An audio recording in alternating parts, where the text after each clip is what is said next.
무죄한 사람이 죽임을 당하지 않도록, 피를 흘리지 않도록 하나님께서 그 피할 성을 구별하여 주셨거든요. 그 피할 성, 도피성이 바로 오늘 우리 본문에서 다루는 말씀입니다. 예를 들어서 가령 어떤 사람이 그 이웃과 함께 벌목하러 나무를 베기 위해서 삼림에 숲에 들어갔는데 이 도끼를 가지고 나무를 베다가 도끼가 자루에서 빠져버렸어요. 그래서 힘있게 이렇게 나무를 치는데 이 도끼가 날이 도끼 자루에서 빠진 것입니다. 그런데 그것이 공교롭게도 옆에서 벌목하는 사람을 맞춰서 그 사람이 그 자리에서 죽었습니다. 그럼 이 사람은 어떤 사람이에요? 살인자가 되는 거죠. 오늘날처럼 그 공법의 제도가, 공의로운 이 공법의 제도가 발전하지 않았을 때는 어떻게 했냐면 이 죽은 사람의 가족들이, 친족들이 이 사람의 죽음을 보복을 했습니다. 그래서 눈에는 눈, 이에는 이, 동태복수라는 것을 했습니다. 같은 방법으로 보복해 주는 것이죠. 그 방법으로 보복해서 이 사람이 고의성을 가지지 않고 사람을 죽였지만 그것이 고려되지 않고 사람이 사람을 무고하게 이 죽인 이 사람을 같은 죽음을 당하게 되는 그러한 상황에서 건져내기 위해서 하나님이 이스라엘 백성들 가운데 도피성이라는 것을 준비해 두시고 그것으로 피하는 자는 거기서 생명을 보존할 수 있도록 하신 것입니다. 이 사람이, 이 실수로 사람을 죽인 사람이 어디에 숨거나 또 어디로 도피하든지 그 피해 복수자들이, 그러니까 자기 아들이 죽었거나 자기 아버지가 죽었거나 자기 형제가 죽었으면 가만히 있겠습니까? 그러니까 이 피해 복수자들이 그 분함으로 인하여서 그를 찾아서 그의 생명을 찾을 것이 분명했기 때문에 이러한 죽음을 막기 위해서 만드신 제도가 바로 도피성입니다. 이 도피성은 여러분 아시다시피 이스라엘 전체에 6개가 있었습니다. 그러니까 남북으로 흐르는 요단강을 가운데 놓고 요단강 동편에 3개의 도피성이 있었고 요단강 서편에 3개가 있었습니다. 총 6개가 있었는데 오늘 우리가 읽은 말씀에 보면은 이들이 앞으로 건너갈 땅에서 건너갈 땅을 3구역으로 나누고 거기에 도피성 셋을 두라 그랬어요. 이미 신명기 4장에 요단강 동편에 있는 도피성을 얘기를 했습니다. 그렇기 때문에 지금은 요단강 서편에 있는 3개만 말씀하신 거예요. 그런데 전체를 합하면 몇 개다? 6개다. 6개다. 여러분, 그 6개가 여호수아 20장 7절로 9절에 나와 있습니다. 우리 한번 같이 찾아보도록 하겠습니다.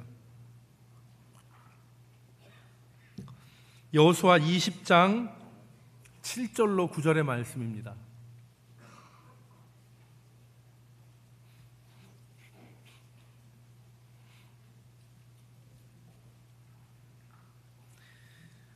찾으셨으면 우리 같이 한번 읽겠습니다. 이에 그들이 시작.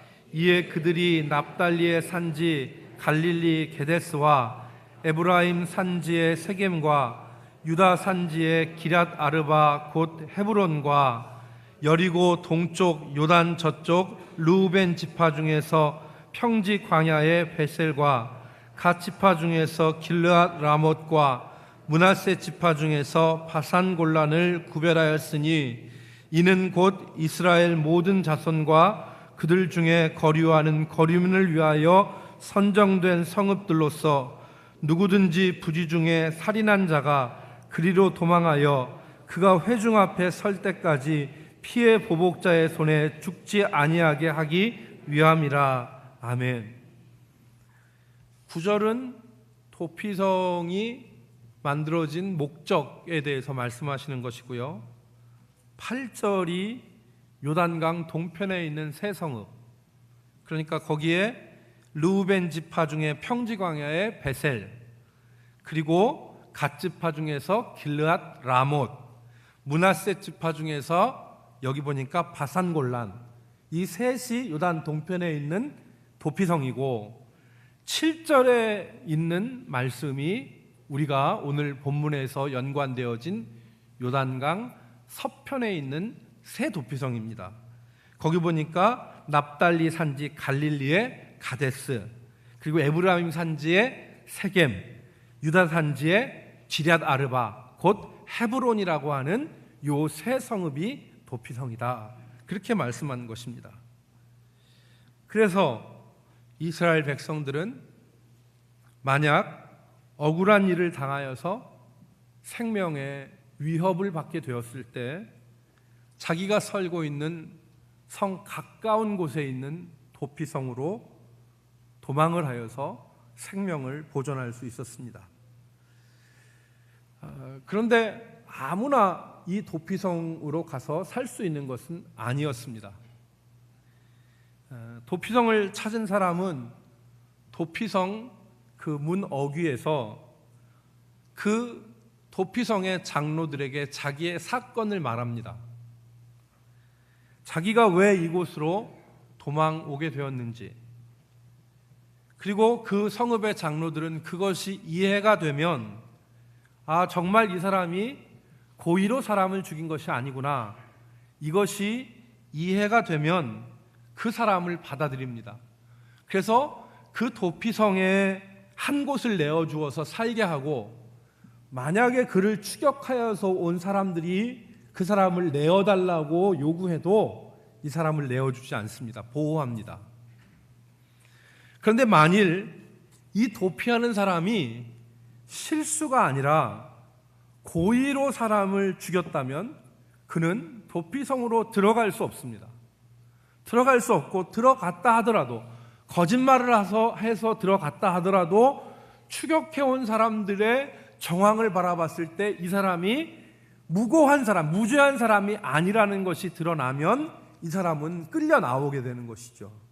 그래서 오늘 본문 19장, 신명기 19장 11절 말씀 이하에 보면 고의로 사람을 죽인 경우가 나옵니다.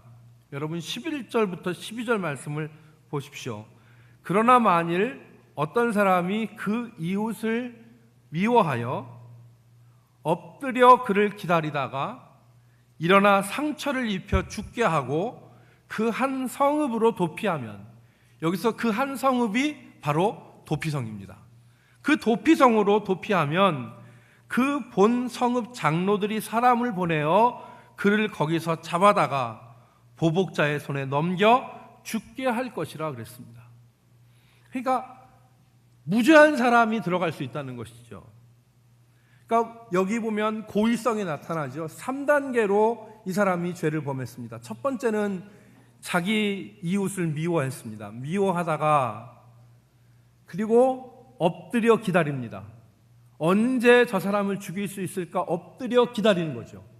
그리고 일어나 상처를 입혀 죽게 했다 그랬습니다. 그러니까 이것은 다분히 계획적인 것이죠. 그런 사람은 도피성에 들어갈 수 없다는 것입니다. 사랑하는 성도 여러분, 오늘 우리는 이 도피성을 모티브로 우리 삶의 문제들을 한번 생각해 볼 수 있으면 좋겠습니다. 이 도피성이 단순히 구약의 제도가 아니라 우리 삶에 매우 중요한 사실을 깨닫게 하는 그런 말씀이기 때문에 이 도피성을 모티브로 우리 삶의 문제들을 같이 나누어 봤으면 좋겠습니다. 첫 번째로 우리 인생에서의 도피성은 바로 예수 그리스도 우리 주님이라는 사실을 우리가 기억하길 바랍니다. 우리는 살면서 생명의 위협을 받는 위기를 만날 때가 있습니다. 경제적인 위기라든지 사람과의 관계에서 위기를 만납니다. 때로는 내적인 위기를 우리가 경험하게 됩니다. 모든 것이 싫어질 때가 있습니다. 또 모든 것이 의욕이 없고 의욕을 잃어버리는 위기를 만나기도 합니다. 죽은 것과 같은, 살긴 살되 죽은 것과 다름없는 그러한 삶을 우리가 살아갈 때가 있습니다. 그때 우리가 바라보고 나아가야 될 곳은 바로 도피성인 예수 그리스도 우리 주님이십니다. 아무 삶의 의미를 찾을 수 없고 인생에서 더 어떤 것을 해보려고 하는 의욕이나 에너지를 상실하고 잃어버리고 사방을 둘러봐도 보이는 것은 사망의 그림자밖에 없을 때 살 길이 바로 예수 그리스도 우리 주님을 바라보는 것입니다. 그 주님께 나아가는 것입니다. 오늘날 수많은 사람들이 이 생명의 에너지를 찾지 못해서 허덕입니다. 인생을 살아가지만 진정한 삶의 의미도 또 에너지도 찾지 못하고 하루하루 살아갑니다. 성공이라고 하는 것을 향해서 맹목적으로 달려나가지만 거기에서 진정한 만족을 찾지 못합니다. 그래서 수많은 사람들이 이 허무함을 극복하기 위해서 마약을 하고 도박을 하고 또 섹스에 중독이 되고, 그렇지만 진정한 위안과 삶을 얻지 못합니다. 그러나 인생의 진정한 생수는 바로 우리 구주 예수 그리스도께 있습니다. 필립 얀시라는 사람이 한 예를 든 것을 저는 기억합니다. 아프리카에 한 부족이 있었는데 그 부족의 이름은 정확하게 기억이 나지 않습니다. 근데 그 부족이, 아프리카 부족들은 부족끼리 전쟁을 하는데 한 부족이 다른 부족에 의해서 완전히 그 초토가 됐습니다.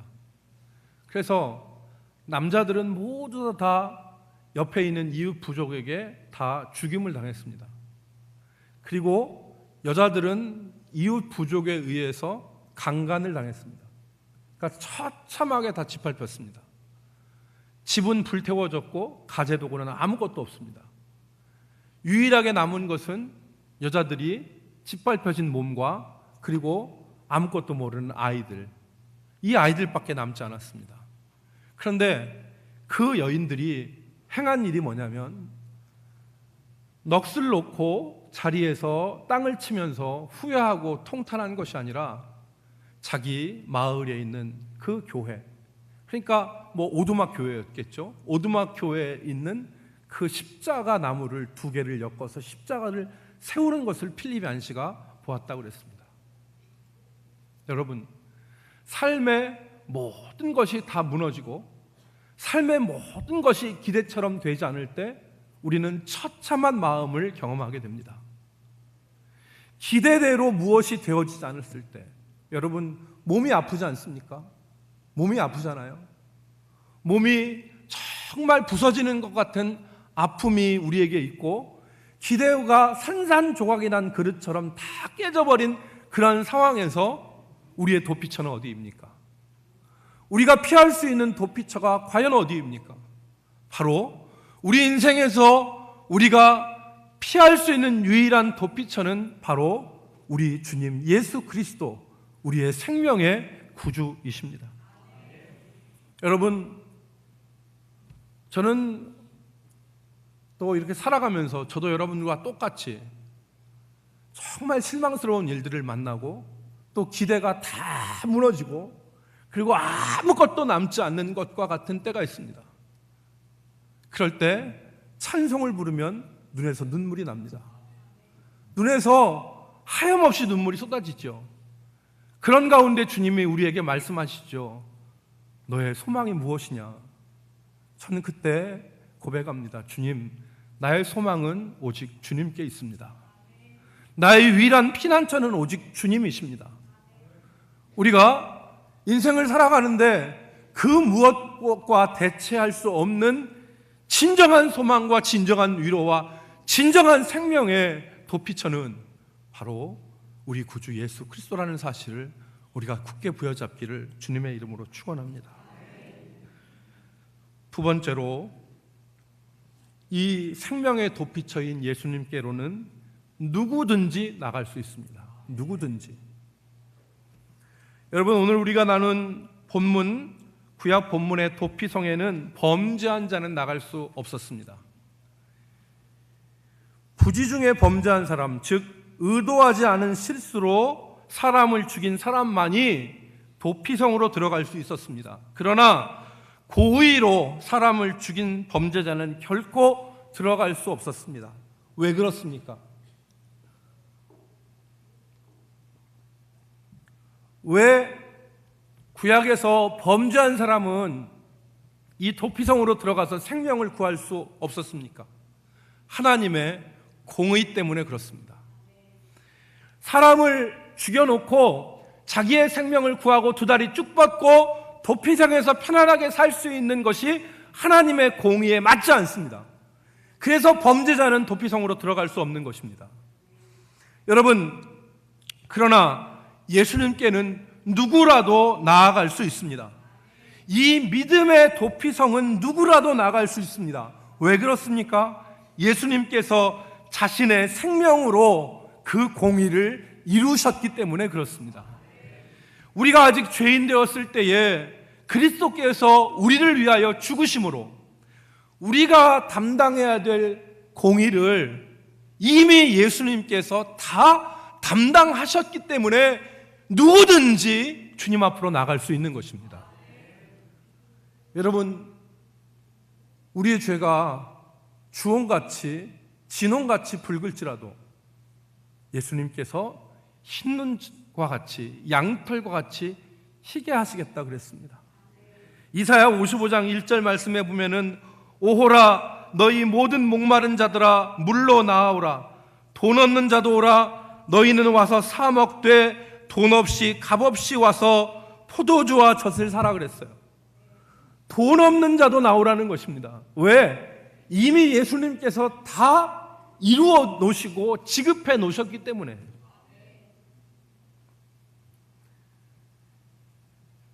여러분, 그래서 우리 가운데 누구도 예수님께 나아가는 길이 막히지 않았습니다. 누구든지 나갈 수 있습니다. 실패한 자도, 거듭 실패한 자도, 거듭 무너진 자도 우리 도피처 되시는, 도피성 되시는 예수님께 나아갈 수 있는 것입니다. 여러분, 사랑하는 성도 여러분, 오늘 우리가 힘을 얻을 수 있는, 인생에서 무너져 내린 인생을 다시금 정비하고 그리고 아무런 힘도 없고 에너지도 찾을 수 없는 이 인생의 시점에서 우리가 살 수 있는 유일한 길이 어떤 것입니까? 바로 도피성 되시는 예수님께로 나아가는 것입니다. 여러분, 오늘 우리가 로뎀나무의 엘리야를 생각해 보길 바랍니다. 엘리야는 영적인 싸움에 지쳐서 기진하였고 탈진했습니다. 아무런 힘이 엘리야에게는 없었습니다. 엘리야가 로뎀나무에 들어 눕지 않았습니까? 여기서 족하니 하나님 나를 데려가 주십시오. 내 생명을 거두어가 주십시오 라고 말했습니다. 엘리야의 심정은 더 이상 아무것도 할 수 없다는 것입니다. 나는 여기서 끝나는 것도 만족합니다. 그러니까 하나님, 나는 더 이상 아무것도 할 수 없습니다. 소리 지르는 것처럼, 제가 이렇게 소리는 지르는 것처럼 소리 지를 힘도 없었을 거예요. 아무 힘도 없고 엘리야는 거기서 여기가 족하다고 말했을 것입니다. 그런데 그 엘리야가 거기서 하나님의 음성을 듣고 거기서 하나님이 주시는 힘을 얻지 않습니까? 유일한 도피처 되시는 예수 그리스도 그 성 안에 들어가서 그가 회복의 은혜를 누린 것입니다. 오늘 사랑하는 성도 여러분, 우리가 다시금 살 수 있는 그 길이 어디에 있습니까? 바로 예수 그리스도 도피성 안으로 들어가서 회복의 은혜를 경험하는 방법밖에 없습니다. 하나님께서 우리에게 어루만지시고 먹을 것을 주시고 우리에게 물을 먹이셔서 회복의 은혜를 주시는데, 이 회복의 은혜로 나아가는 역사가 있기를 주님의 이름으로 축원합니다. 기도하십시오. 기도하십시오. 내가 도저히 힘이 없고 무너져 내려서 아무런 생명의 역사가 없고, 그리고 내가 아무런 어떤 생명의 의지가 없을 때 살 수 있는 길은 유일하게 도피성으로 들어가는 것밖에 없습니다.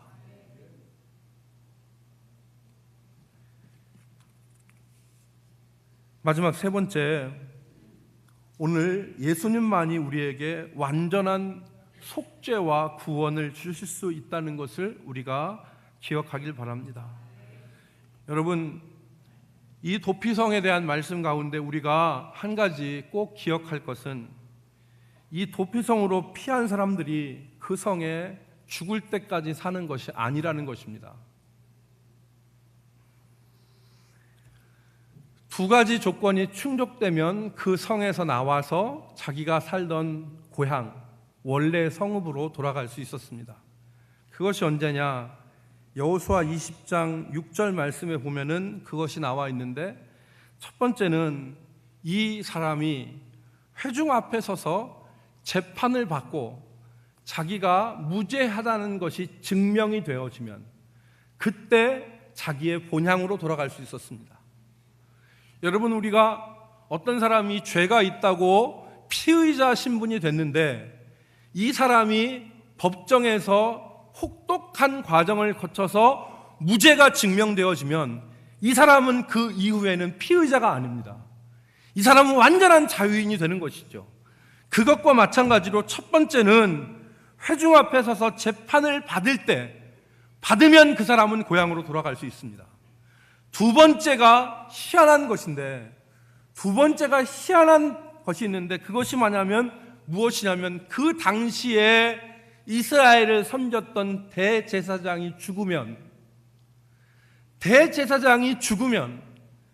그때 모든 도피성에 있는 사람들이 다 자기 본향으로 돌아갑니다.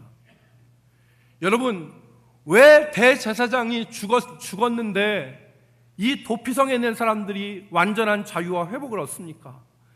이 대제사장이 종신토록 자기의 사명을 감당하는데 이 사람이 죽었다는 얘기는 오늘날 말로 얘기하면 모든 회기가 끝났다는 것입니다. 모든 회기가 끝나고 모든 문제가 종결됐고 모든 문제를 더 이상 다룰 필요가 없는 시점이 되었다는 것입니다. 그러니까 대제사장이 죽었을 때 그 안에 계류 중이고 재판하지 않았던 모든 사람들이 다 종결을 얻게 되는 것입니다. 그래서 자기 고향으로 돌아가는 것입니다. 얼마나 기뻤겠습니까? 자기 형제, 자기 부모, 자기가 그리던 산천, 이것들을 떠나서 이 도피성 안에 나가지도 못하고 있던 사람들이 자유의 몸이 되어서 자기 고향으로 돌아가서 자기 부모의 목을 끌어안고 자기 자식들을 어루만지고 자기 형제, 자기 아내, 자기 자식들을 다 만날 수 있을 때 얼마나 기뻤을까요? 여러분, 사랑하는 성도 여러분, 대제사장의 죽음이 도피성으로 피한 사람들의 완전한 자유와 해방을 주었듯이 오늘 그리스도의 죽음이 성도의 완전한 자유와 해방을 가져다 주십니다. 예수님께서 우리를 위하여서 대속의 죽으심으로 오늘 우리는 완전한 자유와 해방을 맛볼 수 있습니다. 더 이상 죄의 싹, 그것을 갖고 청구하는 원수마귀의 청구에서 우리는 더 이상 붙잡힐 것이 없습니다. 그래서 로마서 말씀에 그런즉 그리스도 안에는, 모든 그리스도 안에 있는 사람들에게는 자유함이 있다고 말씀한 것이 아닙니까? 그러므로 우리는 죽임을 당하신 어린 양 예수님을 바라볼 때 완전한 자유와 해방을 경험할 수 있습니다. 오직 이때만이. 세상에 다른 것이 아니라 오직 주님만 바라보고 소망할 때 우리에게 진정한 자유와 소망과 해방이 있는 것입니다. 사랑하는 성도 여러분, 우리의 자유와 해방을 다른 곳에서 찾으십니까? 내 위로와 내 소망과 내 생명이 어디 다른 곳에 있다고 생각하셨습니까? 다른 곳은 도피성이 아닙니다.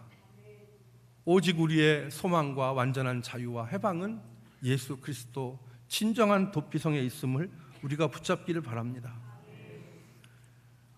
사도 바울께서 우리에게 말씀하셨는데, 어떤 사람들은 선한 양심을 버리고 믿음에 있어서는 파선했다 그랬습니다.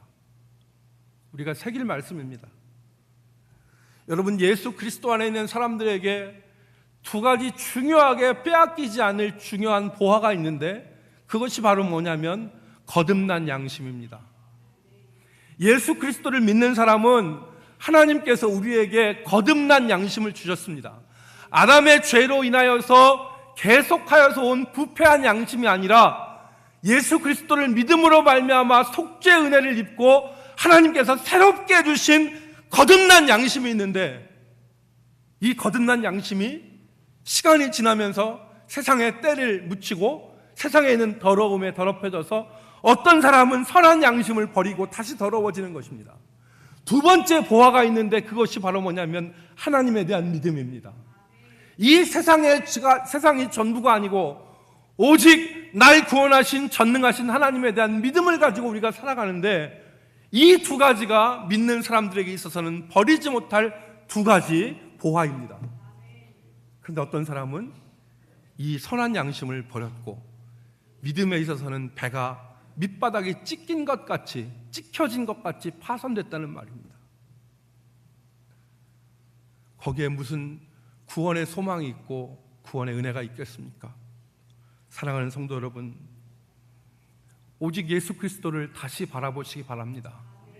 이 예수 그리스도를 다시 바라보고 정말 처절하게 찢겨진 삶의 자리에서도 다시금 십자가를 그 삶의 자리 위에 세우는 그 믿음, 그것이 도피성으로 나가는 생명의 길입니다. 정말 내가 내 뜻대로 안 되는 모든 일들 가운데서, 그리고 삶의 에너지와 더 이상 아무런 의욕이 없을 때도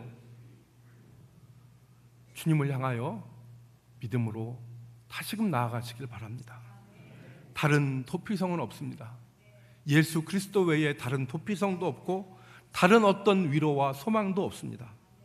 믿음의 주요 온전케 하시는 이인 예수를 바라보자고 하는 이 말씀을 우리가 기억하고, 우리 가슴 속에 우리 삶의 현실 가운데, 아까 말씀드린 그 아프리카의 한 부족이 정말 초토화되었을 때도 그때 그 불탄 잿더미와 땅바닥에서 다시금 십자가를 세웠던 그 믿음처럼 오늘 우리 삶에 주님을 향한 믿음이 다시금 세워지기를 주님의 이름으로 축복합니다. 아버지 하나님, 오늘 우리가 이 땅을 살아갈 때에 기대가 무너져 내리고 삶의 소망들이 깨어진 그릇 조각처럼 산산이 부서질 때, 우리가 다른 것을 의지하지 않고 소망하지 않고 우리의 친정한 도피처가 되시는 예수 그리스도를 의지하며 하나님을 다시금 가까이 할 수 있는 은혜를 허락하여 주옵소서. 믿음에 있어서는 파선하고 선한 양심을 버린 사람들로 살아가지 않게 하시고, 오직 우리의 소망과 우리의 위로와 우리의 힘은 예수 그리스도에게 있음을 기억하며 주께로 나아가는 생명의 주의 백성들이 다 되게 하여 주옵소서. 이번 한 주간도 삶의 자리에서 주님을 바라보고 주님을 붙잡을 수 있는 우리들의 삶이 되게 하여 주시기를 간절히 소원하오며 예수님의 존귀하신 이름으로 기도 올리옵나이다. 아멘.